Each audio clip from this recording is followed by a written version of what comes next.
আ কাগজে কলম দিয়ে আসলে ক্রিকেট হয় না। কাগজে কলম থেকে আমার কাছে মনে হয় যে মাঠে এক্সপেরিয়েন্সটা এবং মাঠে এমনিতেও রিঅ্যাক্ট থেকে ইম্পোর্টেন্ট।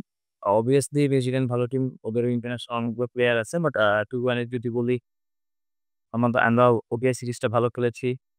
মিরপুরের যে ম্যাচটা ছিল অবভিয়াসলি আমরা জেতার জন্য মাঠে নেমেছি। সিলেটে যে জিনিসটা হচ্ছে আমরা পুরো সেশন যদি আপনি খেলা দেখেন তাহলে আমার কাছে মনে হয় যে যদি ১২ টা সেশন থাকে আমরা ৮ টা বা ৯ টা সেশন ভালো এগিয়েছিলাম।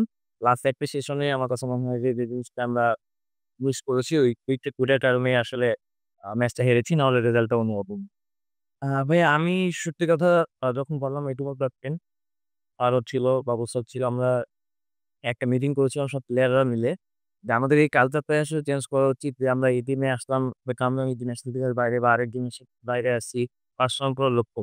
বাট বাংলাদেশের জার্সি বা ক্রিকেট আপনি যেখানে খেলেন না কেন আমি ফিল করি অবভিয়াসলি এটা টিম গেম। এখানে আপনার পার্সোনাল কোনো লক্ষ্য থাকতে পারে না। এটা নিয়ে আমরা কথা বলেছি যাতে আমরা মাঠে যারাই খেলি সবাই যাদের ওই কে বাইরে আসছি বা কে ন্যাশনাল টিমে ব্যাট করব এগুলো চিন্তা না করে এই টিম যেহেতু বাংলাদেশ টিমের হয়ে আমরা রিপ্রেজেন্ট করতেছি। আমরা যাতে জেতার জন্য খেলি এবং টিমের যেটা দরকার হবে ওই কাজটা যাতে করতে পারি। তো আমার কাছে মনে হয় যে আমাদের ড্রেসিং রুমে আসলে পার্সোনাল কোনো পারফরম্যান্স নিয়ে কোনো সময় কথা হচ্ছিল না। কারণ এই কালচারটাই আমরা চেঞ্জ করতে চাই। এই ইভেনচুয়ালি যখনই কথা হয়েছে আমরা টিম কিভাবে জিততে পারি ম্যাচ এইটা নিয়ে আসলে কথা।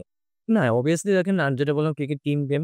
আ হয়তো ম্যাচ হারলে আপনি অনেকগুলো কথায় অনেক উঠাতে পারবেন। বাট আমার কাছে মনে হয় যে জিনিসটা হচ্ছে কারো ইন্ডিভিজুয়াল চিন্তা না করে হয়তো টিম হিসেবে আমরা আমার কাছে মনে হয় যে যেটা বললাম যে সিলেটের ১ টা ঘন্টা বা ১ টা সেশন আমরা একটু খারাপ করেছি তার কারণে মেবি ব্যাক চলে গিয়েছি।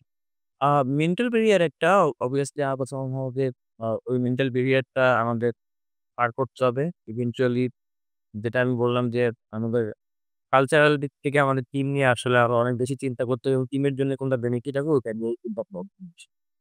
প্ল্যানিং আসলে টু বি অনেস্ট আমি এটি নিয়েই অনেকদিন ব্যস্ত ছিলাম। লাস্ট 20 ডেজ ওডিআই সিরিজ ছিল, 4 ডে ছিল।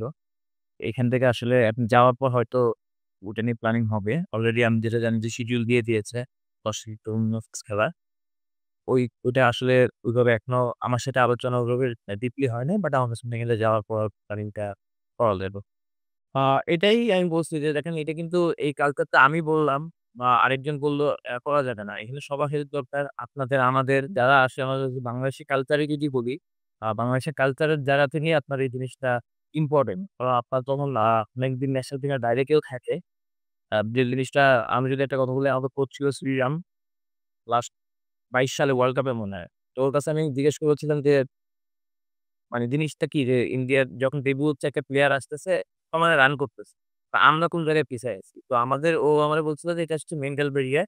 আর আমরা অনেক কিছু চিন্তা করতেছি যে আমি ন্যাশনাল টিমে খেলতে পারলে কি হবে, না পারলে কি হবে বা আমি যদি এখান থেকে বাদ যাই কি হবে। আর ওরা চিন্তা করতেছে আইপিএল বলেন বা ওরা ওইভাবে যেভাবে চলে আসতেছে ওদের যে স্ট্রাকচার আছে, রঞ্জি খেলতেছে বা যেসব টুর্নামেন্ট খেলতেছে ওদের কিন্তু আসলে এগুলো ফিউচার নিয়ে বা কি হচ্ছে সামনে এগুলো নিয়ে চিন্তা করার সময় নাই। ওরা আসতেছে ফ্রিলি খেলবে। তো আপনি যখন ফ্রিলি খেলতে পারবেন আপনার অবশ্যই মেন্টাল ব্যারিয়ারটা ইজি হবে ব্রেক করা।